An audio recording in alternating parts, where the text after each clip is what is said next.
Hollywood is no stranger to criticism in regards to the lack of accurate portrayal of Black and African Americans.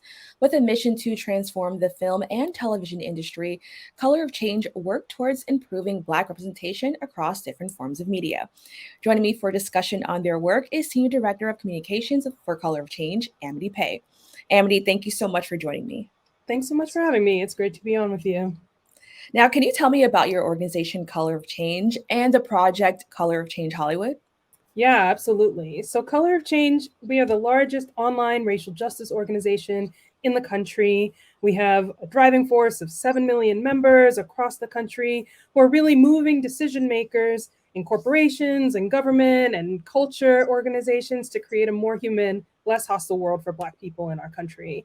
And Change Hollywood is a project that we launched a few years ago, about 4 years ago now, to really look at the culture that is impacting the way that Black people are treated in our society. We didn't want to just respond to problems when they happen. We wanted to be proactive and actually change the stories that are coming out about us and the stereotypes that are being portrayed about Black people from the get-go, from the start.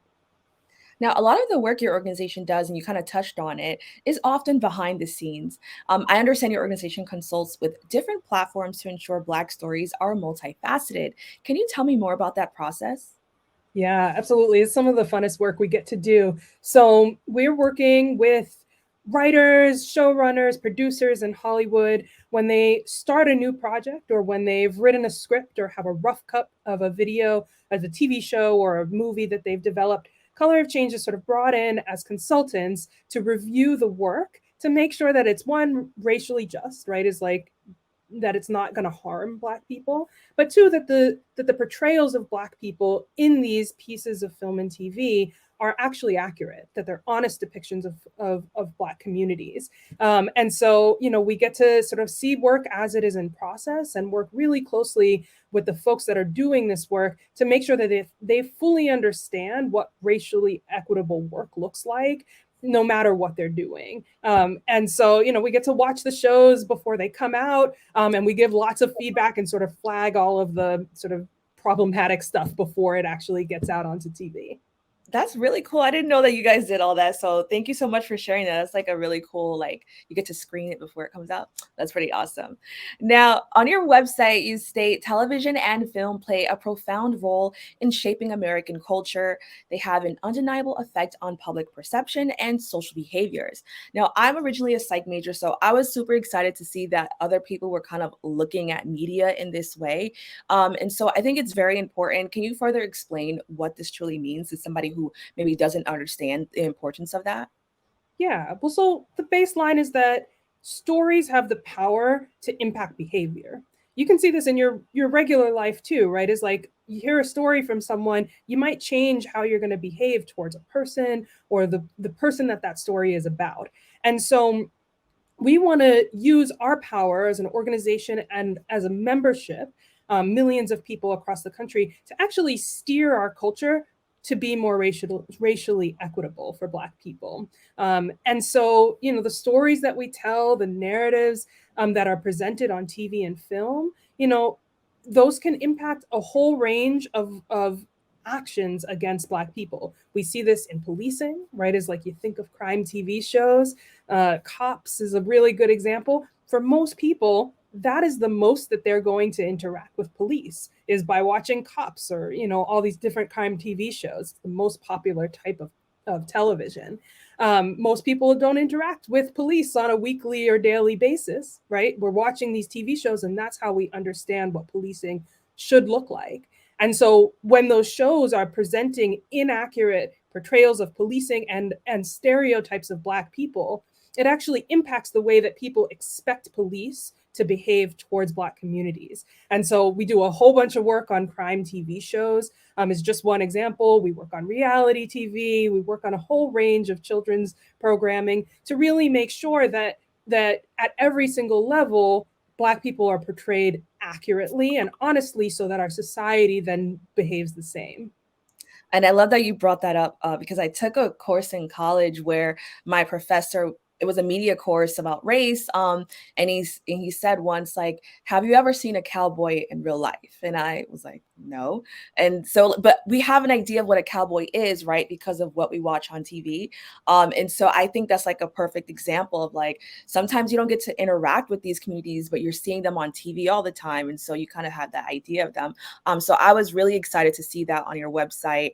And even though I know you're doing the work, I love that it was out there for people to understand that what we consume has a much deeper meaning, and it's not always just TV or reality TV and stuff like that. So I'm so happy you broke that down. Now, following the topic of public perception, a lot of Black actors can be typecast into roles, and this is an issue that many actors of color face. How does this further perpetuate racist stereotypes as well as complicate issues of identity for those who don't identify with those certain portrayals? Yeah, well, the heart of it is that, our society is still very segregated. And so again, it's the same way where crime TV shows us policing more regularly. For a lot of people, the way that they're interacting with diverse audiences, whether that's Black or Latino or Asian, is through television. And so if those stories typecast Black actors, right, then for a lot of people, they think that is real and honest.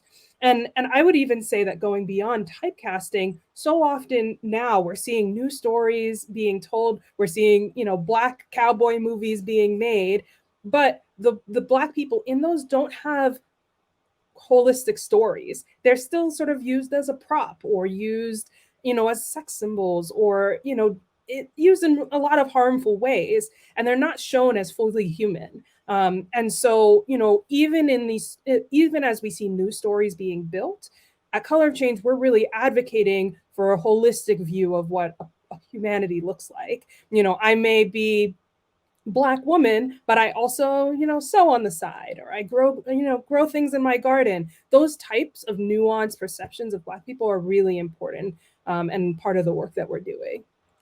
Now, I know in these conversations, we often talk a lot about diversifying the writer's room, but how do we actually create and support a space for Black people to grow into confident writers? Yeah, so there's got to be a whole system, right? It's like you can't just change Hollywood. You have to change every single step of the process that has led us to a system that explicitly keeps Black people out of the room. And so, we are looking at training programs for students and young people who are interested in this work, to get into the industry. We're looking at advancement programs within companies. We work very closely with some of the corporations in Hollywood to actually change their internal practices so that once you're in the door, if you know how to write a script, you're actually able to get some of the mentorship and access to opportunity to then start to move up the chain and get into leadership and start making some of those decisions.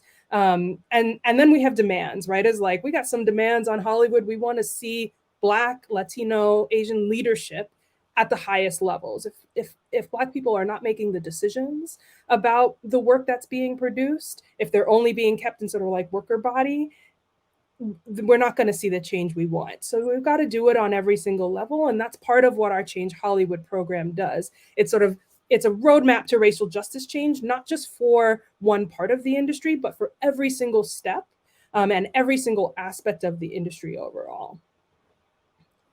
Now, in recent years, we have seen a lot of Black writers, rise to the top, and it was beautiful. Like Issa Rae with Insecure, that's a beautiful show to watch and just see a Black woman doing her thing. But we also have some criticism towards Black creators, maybe like Tyler Perry or Kenya Barris. How do we hold Black writers accountable for the role that they play in reinforcing Black stereotypes or colorism or any of the issues that we often see in our community? Well, I think that digital activism is so important, right? Is that you've got the slide up for Black as AF here, and Kenya Barris is doing a great job at telling new stories, but he's not always telling the most holistic stories, right? And so when you have a Twitter audience that is activated and is saying that they want to see more perceptions of people, of Black people, when you actually, as audience members, I will say to everyone watching, like, you have a lot of power. Hollywood is developing shows based off of what they think you want, right? And so when you have a Twitter movement that sort of backlashes against a new piece of art, new storytelling, it actually gives them information to say like, oh, people aren't going to just take whatever Black thing we put out there. It has to be honest. It has to show the wholeness of Black experience, right? And so this is an area where we really think that individual audience members have a ton of power, and it's about sort of using that collective power to demand new types of storytelling. Now, this is, I'm sure, going to be an ongoing effort as Hollywood continues to produce film and television and change. Do you think that we're heading in the right direction? Little by little, a lot of companies, a few years ago, a lot of companies put out statements, value statements that said Black Lives Matter, or that they were going to, commit to more diversity within their companies. We haven't seen enough movement towards those values. People like to talk a lot. What we want to see is action. We want to see progress and action taken on those values. And so, that means people speaking up in whatever way they have access to, whether that's online, on social media, or coming together with Color of Change. We have like a program where you can launch your own demands. And it is also companies like ours going in behind the scenes and pushing the needle, training people to tell better stories while the public sort of demands the change that we want to see holistically. Amity, thank you so much for joining me. I really appreciate this conversation. If you take a look at your screen, you will actually see some social media links where you can stay up to date with Color of Change and see more of the work that they're doing. But once again, thank you so much for joining me. Thank you so much for having me. Everyone has power in their own right, so really hoping folks will join us in this fight. We'll be right back.